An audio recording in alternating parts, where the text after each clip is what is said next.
You could have millions of dollars and everything you've ever quote unquote dreamed of. You could have Ferraris and vacation homes and all this crap, and literally be completely miserable. You can have all that stuff and be totally happy, but you could also be flat broke and have nothing and be at rock bottom and be the happiest you've ever been in your life. Because they say what is something over $80,000 a year. With inflation, it's probably $100,000 a year. Happiness doesn't keep going up with money. There's some type of law of diminishing returns. And if I look back at the happiest times in my life in the far past, it was when I was just like broke, working a dead-end lawn care job. It sucked, trapped. But I had an iPod and I would listen to music and audiobooks all day and just let go and go into a state of pure meditational bliss and bewilderment.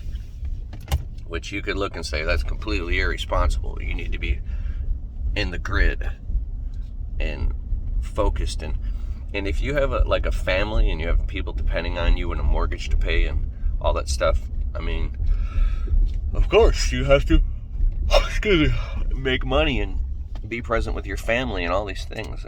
And there isn't much time left anymore to be in that state of bewilderment. And Jordan Peterson talked about this Peter Pan syndrome thing, where he talks about late teen years. You're bucking the system. You don't want to put on the handcuffs of conformity and go out and take on all this responsibility. You just want to be free. But eventually, you have to. Otherwise, because if you don't got your act together and you're in your late 20s, people let you off the hook if you're in your late teens or even early 20s. Man, he's in his 20s. He's trying to get his act together. He still hasn't figured out what he wants to do yet. You're still jumping from job to job, or you can't get your act together. But if you're, I guess, making life difficult for other people, that's when there's a problem. But if you're like, this is Jordan Peterson talking, he said something interesting. If you're like, now you're like in your early 30s and you still don't have your act together, nobody cares. Nobody has your back. Nobody's trying to defend you anymore. Actually, people will be like, what is wrong with you? What have you been doing the last 10 years? Why don't you have your act together? Like, you're not getting a free pass. So, I'm fascinated by this. I'll tell a quick story. I have a cousin who was a rock and roll band guy. Whole gig. Long hair, guitars, in a band. And he was good. But he, had a mortgage and a career and a wife and kids. And as the years went by and his 20s went by and now he was in his 30s, I'd maybe see him once a year. There was a point where it was weird. Like, I was young and I used to sing and do music, and I went to his studio to record just for fun. I sucked. That's besides the point. But he was like in his 30s now, and I was young, so I wasn't even that young. I must have been 24. But he was like, 35. And I'm in his studio, and like his family's upstairs, and he's like in this state of like in heaven, and he finally got enough money together to build his basement studio and the shit that he couldn't afford. And he was like playing this like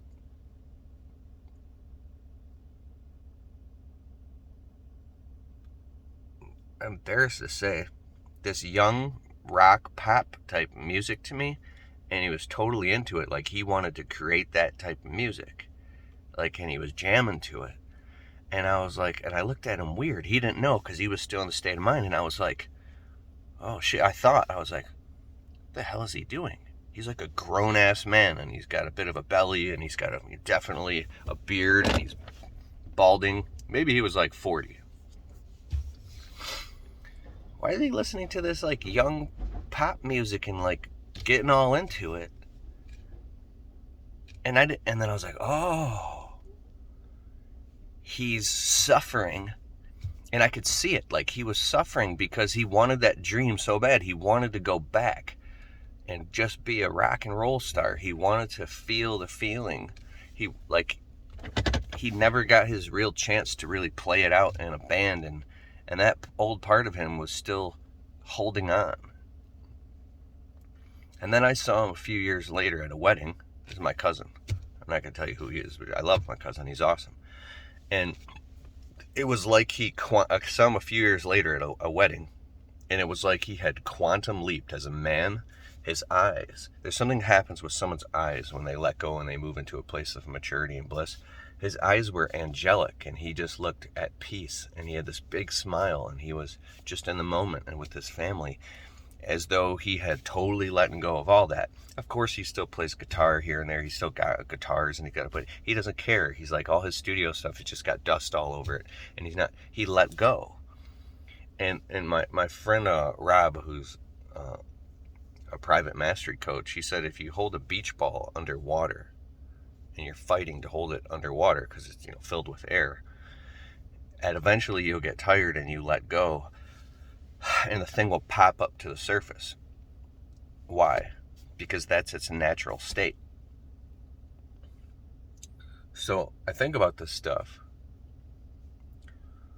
Like, he actually let go of that old illusion, because that's all that it was, and was able to just be in the moment and embrace all the gratitude around him, right? He had, and it was very healthy and good.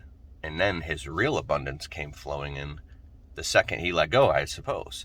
And I've been thinking about that, and thinking about how, when I said at the beginning of this talk, your life being in the happiest times of your life is when you're just in a state of bewilderment, like you're telling yourself a story in your head. And that story creates emotions and can seem so real to you that you feel like you're in bliss, or like you're living in a complete nightmarish hell and you're suffering in depression and anxiety. In either way, it's really about the attachments and the meaning that you create out of these circumstances and stories.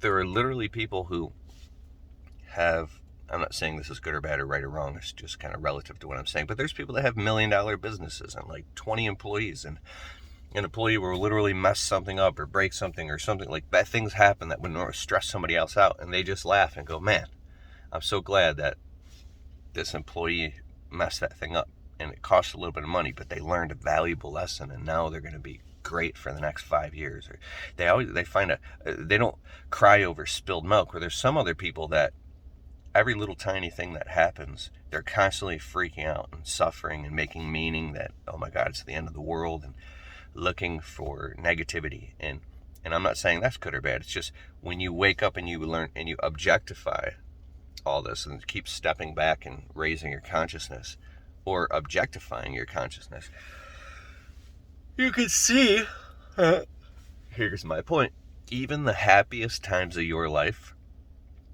were also illusions. Like, here's something. I had a friend a long time ago who literally ripped me off. I thought this dude was my friend, man. We would laugh our asses off and tell jokes, and I even looked up to this person, and this person gave me great advice that I used in real life and actually helped my business. And then we did a small business deal together, and he totally took advantage of me and ripped me off. And my mind was blown. I was like, this person literally ripped me off and never ever paid me, and we're not friends anymore. But for some reason in my head, I still think this person is awesome, because this person I laughed with, I learned from, and I got a lot of great advice from. But I should be angry with this person forever. It's weird how you let go of the negative stuff. If what I'm learning is that the higher level of enlightenment is when you can actually let go of the past, anything negative, and forgive and move on, but when you become fond of your past. Like, I talk about before, these talks are like my mother, for real, my mom had died of a drug overdose. I love my mom. If you knew my mom, she was amazing. She was a dog groomer. She had a special way with animals. She would take in any stray animal. She had a heart of gold. Like, I could talk about her for an hour. But then when I say she had a drug problem, and I talk about how I've lived in 32 homes and that a couple times we lived in homeless shelters and I've slept in my car. Like, when I really go back, for instance, sleeping in my car twice, and once for, I think, for like 2.5 months or 3 months, I could have let my ego and my pride down. But I had been such a hustler at such a young age. I worked 3 jobs and I had my own place already. And long story short, when I basically lost everything, I'll tell you why, so it makes sense. I worked like 2 and 3 jobs from the age of 14 all the way to like 20. And when like 9/11 hit and the whole economy had like stopped, the winter came and I was a landscaper and I couldn't even find a winter job and everybody was freezed up and nobody was spending money. It was like a stressful time. I literally couldn't find money anywhere and I didn't know how to be an entrepreneur yet. And I literally went behind on my rent and lost my apartment. And then what happened was I had worked so much from the ages of 14 to like, I think it was like 19. Anyways, I didn't even get to experience really what it was like to be a teenager. So I ended up living at my grandma's house for a couple years. And I regressed back to like being, in my mind, like I was like 18 again, even though I was like 20 going on 21. And I just wanted to hang out with my friends and do music all the time and work out and go running. And I still worked all the time. I still had a full-time job. But I just totally took advantage of the situation. I couldn't get in gear and get my act together because I feel like I was like, some part of me was recouping. And this is just a story that I'm telling. So this is all bullshit. It's all a story in my head, right? But so what I want to say is that even the things that you tell yourself that were the happiest times of your life was really just a bullshit story in your head. And the things that are the worst times of your life is a bullshit story in your head. You could literally, this sounds horrible, but like go to a funeral and be in a place of crying tears of thankfulness and celebrating that person's life. Or you could perceive it as total depression and suffering, and it'll make you sick where you die yourself. How do we derive meaning from things is what I'm fascinated. And in the book, The 7 Habits of Highly Effective People, Dr. Stephen R. Covey talks about between stimulus and response, between what happens to you and how you choose to respond it. You have a choice. And no matter how small that little gap is, there's always the freedom of choice. And if you read the book, Man's Search for Meaning by Dr. Viktor Frankl, you can listen to it on audible.com, and I'm warning you before you listen to this. I mean, the book's intense. But it'll show you that no matter what you're going through, you can choose to be in a state of bliss or thankfulness. Listen, if I got something that you want, I would love for you to practice today. It'd be, how can you breath by breath, moment by moment, let go of your fears and frustrations and anxieties and the stories you're telling yourself and the meaning you're deriving of them, and choose a higher mandate, choose a higher vision and perspective to be in a place of awe. The great poet Rumi said, sell your cleverness and purchase bewilderment. And if you follow the Ho'oponopono prayer, you can learn about this by Dr. Joe Vitale has some books called Zero Limits and one called Ho'oponopono. It's beautiful. He talks about, I love you, thank you, forgive me, and I'm sorry. And I love you, thank you, I forgive you, and I'm sorry, whatever variations of those. It's fall now. Again, these beautiful trees are everywhere.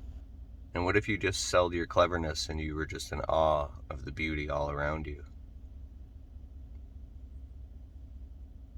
It's hard to when you have things gripping at you. There's phone calls to make. There's customers to take care of. But the quality of your life is the quality of your experience right now, moment by moment. I know a lot of my life has been depression and anxiety and suffering and feeling rushed. Feeling rushed is probably the number one negative thing, and all around money. And even though I have 2 businesses today that are both successful, and hundreds of clients, employees, 14 people working for me, and so much going on, there are times that I have this habit in the morning. I always sleep until I wake up naturally, and I don't force myself to get out of bed early anymore because I had to do it for so many years. That's like that one thing that I want to work on, is I'm very self-disciplined, but there's some things I let myself slide on all the time that I'm lazy about, and I make up justifications and excuses. And I think that it's like my middle finger up, saying I had to get up at this time every single day to work at all these dead-end jobs, and now finally I have my own business. And so I will literally sleep until the very last minute, where I have to pop up and rush around and get ready just to get out on the door in the perfect amount of time so my employees don't think I'm late. I gotta go, man. I hope you crush it.